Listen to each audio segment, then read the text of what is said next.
Dave, I also watched a Netflix show that you did not watch called The Circle, and this is a basically a social media reality TV game show where these I think they have like 13 or 14 people total in the season come on, and you can like create this like basically a catfish identity if you want to.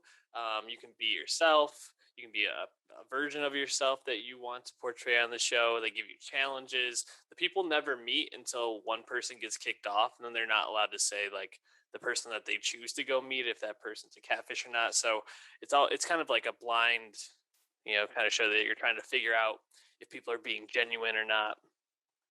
It's it's pretty interesting.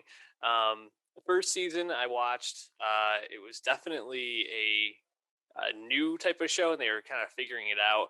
And what happened basically in the first season was the top three people were like these very genuine people who were playing themselves in the game, and it seemed like they were almost rewarded for that. That they were, liked in the show because they were just being themselves.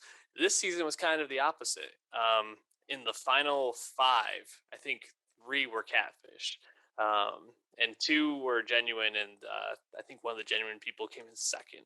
But the catfish won this season, so I thought that was pretty interesting. And I think it. If you go back and watch the season, I definitely don't think the person that won, their name was, I believe, Trevor. That was the character in the show, but Delisa, his wife, was playing him.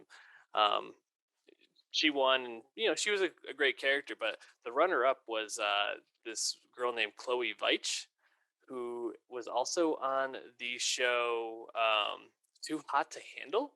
Have you ever heard of that show? I have. I don't remember what it's about. All these shows kind of sound the same to me. Yeah.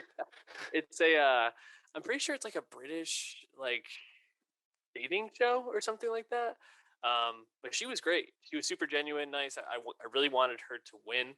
I think the really interesting thing Too about Hot to Handle, Netflix, $100,000 celibacy challenge with sexy singles.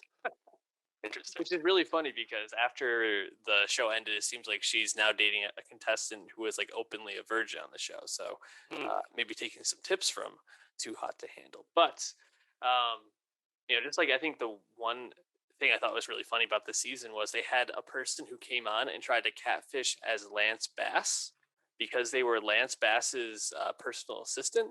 So that was like a really interesting part of the season. And overall, just the gameplay seems to be getting better. It almost feels like you're watching Survivor from those early seasons as they like start to figure out the gameplay more. So, if you like stupid reality shows and kind of mindless things, definitely worth throwing on. But it's a stupid reality show, so take that for what it is.